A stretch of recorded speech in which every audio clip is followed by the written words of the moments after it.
Unit 7. Adverbs. Listening practice. Exercise 1.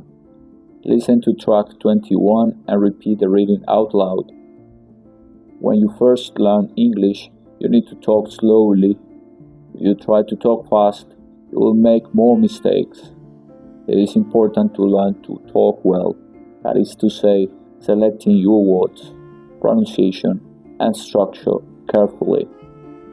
I know it can be hard sometimes, but it comes easier if you practice often.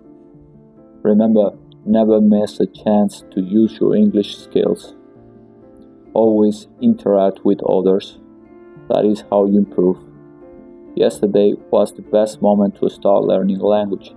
Today is the second best moment to start learning a language. I am sure that tomorrow you will thank yourself for it. You just need to start now and soon you will succeed. At the end of the day, it is never too late to learn something new.